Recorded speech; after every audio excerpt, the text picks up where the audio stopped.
Krishna. Hare Krishna. So we're in the middle of some sort of war zone here, as you can hear by the planes flying over. Crazy. It is crazy. It's like some private school. Airport that teaches people to fly planes. Yeah, we don't live near the airport at all. But it's like that. Teach people to fly little aeroplanes and helicopters. Yeah. So we're going to read from the Bhagavatam. If anyone wants to mention the elephant in the room, then you can. Well, there's no way to speak about me. Okay, so we're reading. Where are we? Canto 4, Chapter 3, Text 11. Om Namo Bhagavate Vasudevaya. Om Namo Bhagavate Vasudevaya. Om Namo Bhagavate Vasudevaya. Text 11. This manifested cosmos is a wonderful creation of the interaction of the three material modes, or the external energy of the Supreme Lord. This truth is fully known to you, yet I am but a poor woman, and as you know I am not conversant with the truth. Therefore I wish to see my birthplace once more. Purport. Dakshayani Sati knew very well that her husband, Lord Shiva, was not very much interested in the glaring manifestation of the material world, which is caused by the interaction of the three modes of material nature. Therefore she addressed her husband as Aja, which refers to one who has transcended the bondage of birth and death, or one who has realized his eternal position. She stated, the illusion of accepting the perverted reflection, the material or cosmic manifestation, to be real is not present in you, because you are self-realized. For you, the attraction of social life and the consideration that someone is father. Sorry, swallowed a fly, but it's all good. Because I was reading the Bhagavatam while it went down. Just liberated a fly. Blood.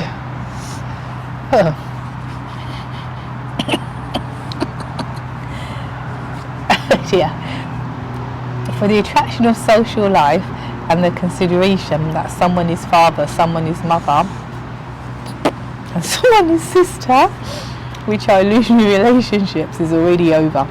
But because I am a poor woman, I am not so advanced in transcendental realization. Therefore, naturally, these appear to me as real. Only less intelligent persons accept this perverted reflection of the spiritual world to be real. Those who are under the spell of the external energy accept this manifestation to be fact, whereas those who are advanced in spiritual realization know that it is illusion. Actual reality is elsewhere, in the spiritual world. But as far as I am concerned, Sati said, I do not have much knowledge about self-realization. I am poor because I do not know the actual facts. I am attracted by my birthplace and I want to see it. One who has attraction for his birthplace, for his body, and for other such items mentioned in the Bhagavatam, and considered to be like an ass or a cow. Sati might have heard all this many times from her husband, Lord Shiva, but because she was a woman, Yosit, she still hankered after the same material objects of affection. The word Yosit means one who is enjoyed. Therefore, woman is called Yosit. Actually, it's pronounced Yoshit. Whoa, I think we'll stick with Yosit. Because the S has a dot under it, so it means SH. That's even worse. Can you imagine it? Yosh. That's my Yosh. Oh no. Oh dear. Therefore, woman is called Yoshit. In spiritual advancement, association with Yosit is always restricted, because if one is like a play doll, Oh my good Lord. Bless you. Bless you. Because if one is like a play doll in the hands of Yosit, then all his spiritual advancement is at once stopped. It is said, those who are just like playthings in the hands of a woman, Yosit Kridam Nigusi, cannot make any advancement in spiritual realization. Well, I'm a Yosit now. No, you're a yo beep. Yo beep. Yeah. Thoughts?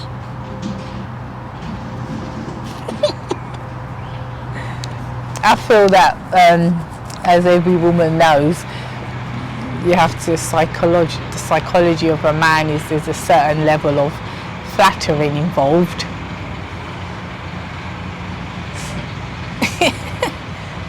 So this is the psychological thing that Sati's doing. Oh, you're so intelligent. Oh, you know about the creation. I'm just a woman. I'm not so conversant with all this. So I just want to go and see my place of birth. Because I'm less advanced, even though she is the personification of mature energy. And quite powerful and empowered in her own right. That's how I read it.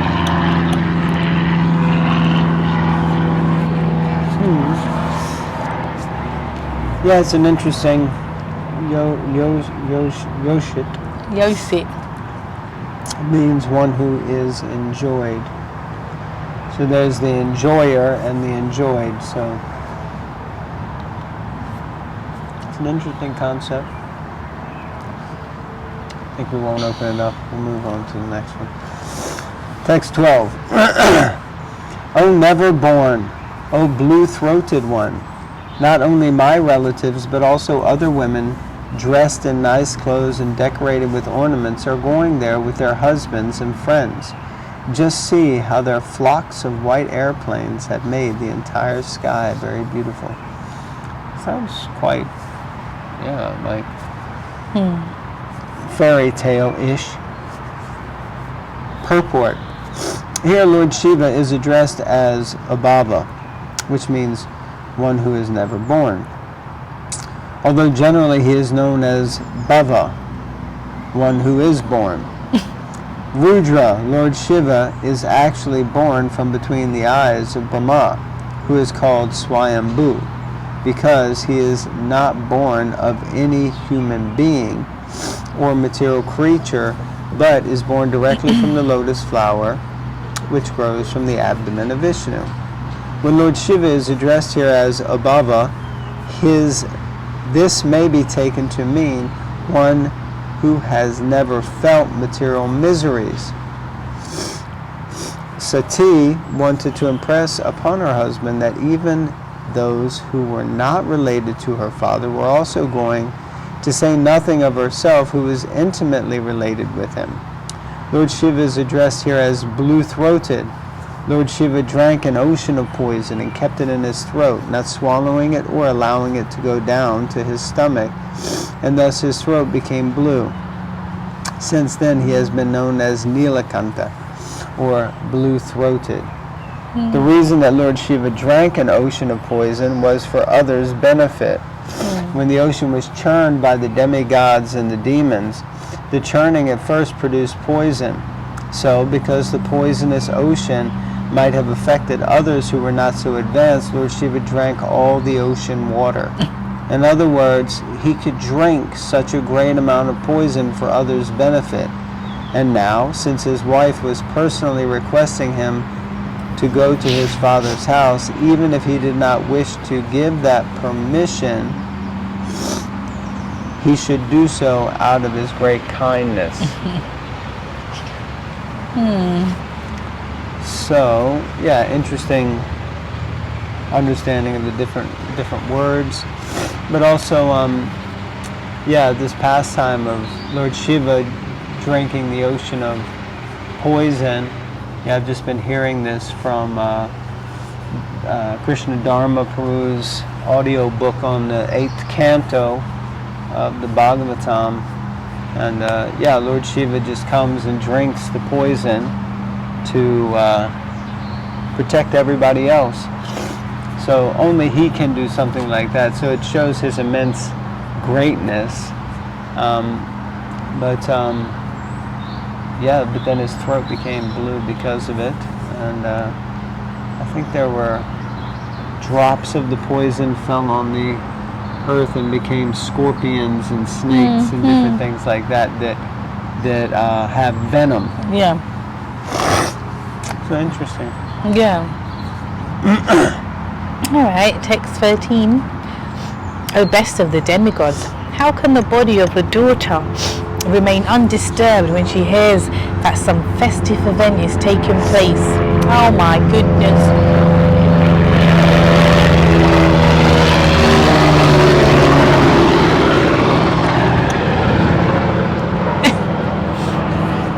O best of the demigods, how can the body of a daughter remain undisturbed when she hears that some festive event is taking place in her father's house?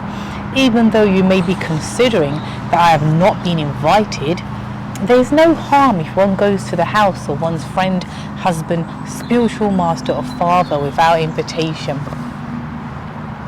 I don't like when people turn up with no invitation. I'm going to be honest, in case anyone is going to turn up with no invitation. But with my parents, my dad didn't like it either, mind you. But if people did, and they did, I'm telling you, my mum would be in that kitchen within 2 seconds and she'd be frying stuff up. Like, when I say frying, pakoras, like very rich, not like, oh, here's a cup of tea or some orange juice and be on your way. It would be a proper welcome and feast, even though afterwards she'd be like, oh, that so-and-so auntie turned up. Because they wouldn't just come with one person, they'd turn up with the whole clan. But, anyway, I just thought I'd say that. Text 14. O immortal Shiva, please be kind towards me and fulfill my desire.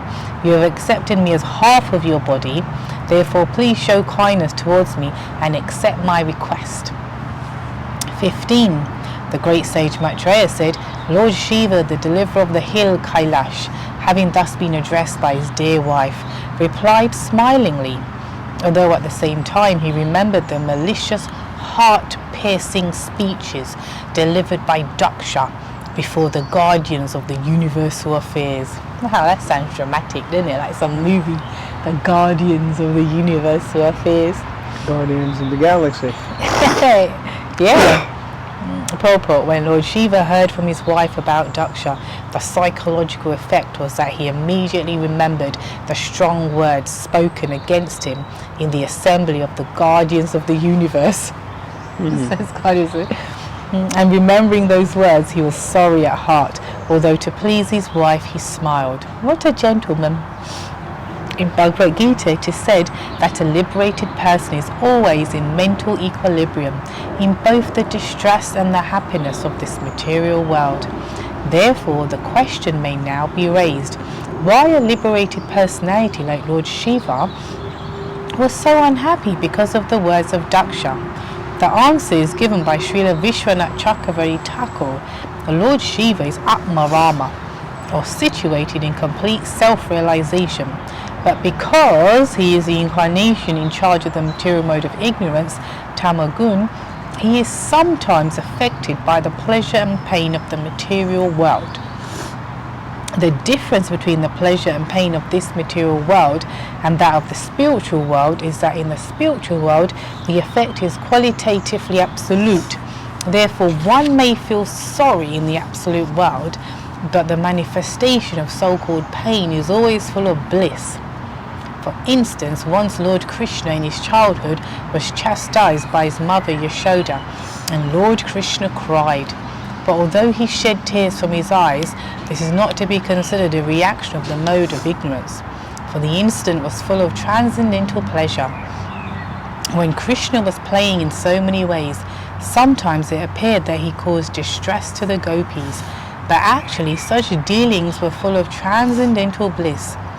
That is the difference between the material and spiritual worlds. The spiritual world, where everything is pure, is pervertedly reflected in this material world. Since everything in the spiritual world is absolute, in the spiritual varieties of apparent pleasure and pain, there is no perception other than eternal bliss. Whereas in the material world, because everything is contaminated by the modes of material nature, there are feelings of pleasure and pain. Therefore, because Lord Shiva, although a fully self-realized person, was in charge of the material mode of ignorance, he felt sorrow. So, yeah, he is Atmarama. He is always composed and dhira and focused on the Lord. But it's interesting that because he's in charge of the mode of ignorance, he's exhibiting duality.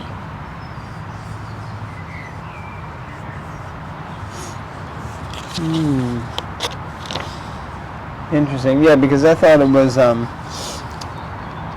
interesting because previously it was certainly made to sound that Lord Shiva left, not because he was necessarily disturbed, but because he just didn't want it to get more out of hand, but not that he was ever really distressed or even annoyed or by the statements of Daksha.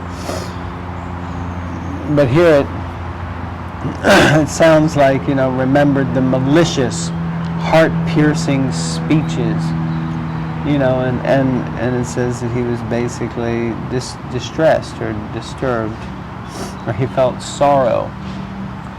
So it sounds like he was affected. I guess no one, Lord Shiva is not heartless, but I didn't picture that he was actually harboring this and holding on to it. But it sounds like to some extent that's there. And I guess that's what Prabhupada is trying to explain, that, because he's in charge of the... Lord have mercy.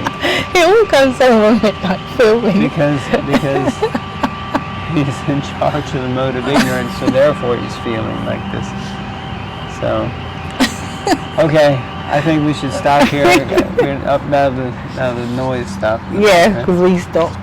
Anyway.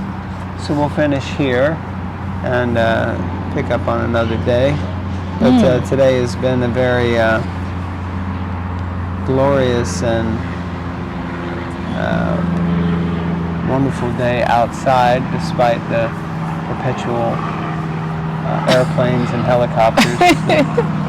And not sure if you noticed our new friend, but he's very well behaved. Very well behaved. So please read the Bhagavatam. Remember, if you have any questions, you can write to us. And remember to like, comment, subscribe, and share. And if you want a set of Bhagavatams, let us know. And if you want them to be installed in your house, let us know. And we'll come and do the installation and do a Bhagavatam Bites with you in your house, if you like. Okay, Hare Krishna everyone. Hare Krishna. Srimad Bhagavatam ki jai.